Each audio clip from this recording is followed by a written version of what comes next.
اور تیسری چیز جو ہے وہ صبر علی المصیبہ. کوئی انسان ایسا نہیں ہے کہ جس کو اپنی زندگی میں کبھی نہ کبھی کوئی نہ کوئی تکلیف نہ پہنچے. یہ دنیا اللہ تبارک و تعالی نے ایسی بنائی ہے. یہ رنج بھی ہے، اس میں خوشی بھی ہے، راحت بھی ہے، تکلیف بھی ہے. وہ جگہ جہاں راحت ہی راحت ہو، خوشی خوشی ہو، وہ تو صرف جنت ہے. اللہ تبارک و تعالی اپنے فضل و کرم سے ہم سب کو عطا فرمائے. لیکن یہاں جب تک ہو تو اس وقت تک غموں سے اور تکلیف سے نجات مکمل طور پر ممکن نہیں. کچھ نہ کچھ غم آتا رہے گا اور کوئی نہ کوئی تکلیف پہنچتی رہے گی. کہتے ہیں وہ غالب کا شعر ہے کہ قید حیات و بند غم اصل میں دونوں ایک ہیں. موت سے پہلے آدمی غم سے نجات پائے کیوں؟ تو موت سے پہلے یہ جنت میں جب تک نہیں پہنچ جاتا اس وقت تک کچھ نہ کچھ تکلیف پہنچتی رہے. اس تکلیف کو چاہے وہ کسی بھی نوعیت کی، وہ اللہ تبارک و تعالیٰ فرماتے ہیں ہم تمہیں آزماتے ہیں. وَلَنَبْلُوَنَّكُمْ بِشَيْءٍ مِّنَ الْخَوْفِ وَالْجُوعِ وَنَقْصٍ مِّنَ الْأَمْوَالِ وَالْأَنفُسِ وَالثَّمَرَاتِ. کبھی بھوک کی تکلیف آ جائے گی، کبھی کوئی خوف طاری ہو جائے گا، کبھی کوئی تمہارے عزیزوں قریبوں میں سے چل بسے گا، کبھی تمہارے مال میں کمی ہو جائے گی، کبھی تمہاری پیداوار میں کمی آ جائے گی. یہ سارے کے سارے واقعات ہم دیتے رہیں گے. ان کے ذریعے تمہیں آزماتے ہیں کہ اس موقع پر تم کیا کرتے ہو.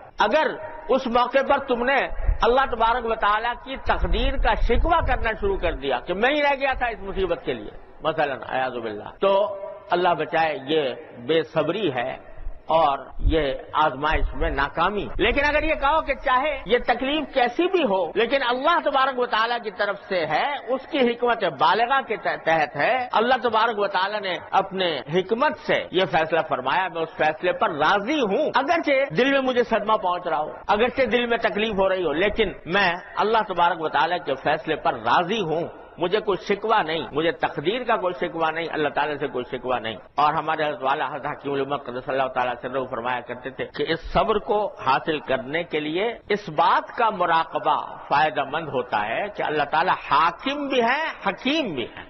حاکم بھی ہے، ان کے ہاتھ میں ہے سب کچھ، اور حکیم بھی ہیں، یعنی کوئی کام ان کا حکمت سے خالی نہیں. اگرچہ بظاہر ہمیں حکمت نظر نہ آ رہی ہو، بظاہر ہمیں حکمت کے خلاف نظر آ رہا ہو، لیکن ایک نہ ایک حکمت اس کے اندر موجود ہے، وہ ہماری سمجھ میں نہیں آ رہی. دیکھو آپ نے دیکھا ہوگا قرآن شریف میں اللہ تبارک و تعالیٰ نے حضرت موسیٰ علیہ السلام اور حضرت خضر علیہ السلام کا واقعہ ذکر کیا ہے کہ موسیٰ علیہ السلام حضرت خضر کے پاس گئے تھے. حضرت خضر علیہ السلام جو تھے وہ تکوینی پیغمبر تھے، تو موسیٰ علیہ السلام کو ان کے پاس بھیجا. سب مسلمانوں نے شاید سنا ہوگا قصہ کہ کشتی میں سوار ہوئے، کشتی والوں نے بغیر کسی اجرت کے، بغیر کوئی کرایہ لیے ہوئے سوار کر دیا. حضرت خضر علیہ السلام نے کشتی کا تختہ توڑ دیا اور اس میں شگاف کر دیا. حضرت موسیٰ علیہ السلام چیخ اٹھے کہ یہ کیا ہو رہا ہے، یہ ساری کشتی کا جو آپ نے سوراخ کر دیا ہے تو پانی اندر آئے گا، ساری کشتی ڈوب جائے گی، سب ہلاک ہو جائے گی. تو دیکھنے میں کوئی حکمت نظر نہیں آ رہی، اس لیے وہ چیخ اٹھے. آگے بڑھے تو اس سے بھی زیادہ خطرناک کام یہ کیا کہ بچہ کھیل رہا ہے، اس کو اٹھا کر اس کے گردن پکڑ کے اس کو قتل کر دی.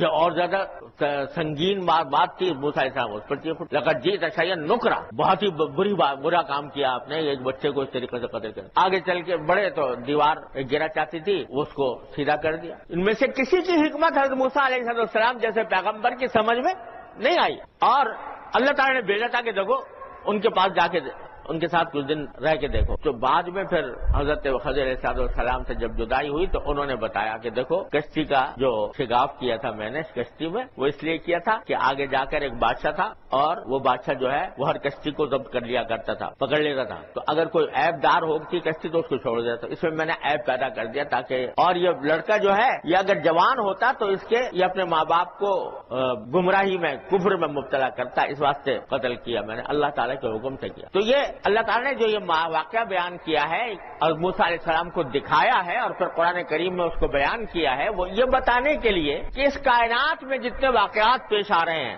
جو واقعہ بھی ہو رہا ہے، اس کے پیچھے کوئی نہ کوئی اللہ تعالیٰ کی حکمت ہوتی ہے. وہ حکمت تمہاری سمجھ میں بسا اوقات نہیں آتی. اس واسطے کوئی اگر بات تمہیں ناگوار ہو رہی ہے یا کوئی واقعہ ناگوار پیش آیا ہے تو اس پر یہ نہ کہو کہ یہ اللہ میں نے کیوں کر دیا اور اللہ تعالیٰ نے یہ مصیبت مجھ پر کیوں ڈال دی. اللہ تعالیٰ ہی بہتر جانتے ہیں کہ اس کے پیچھے کیا حکمت ہے، کتنا عظیم حکمتوں کا ایک جہان. ہم لوگ جو ہے نا، یہ انسان محدود سی عقل لے کر پیدا ہوا ہے، چھوٹی سی عقل، اور اس چھوٹی سی عقل سے وہ اپنے ہی دائرے میں رہ کر سوچتا ہے کہ کون سی چیز اچھی ہے میرے لیے، کون سی بری ہے.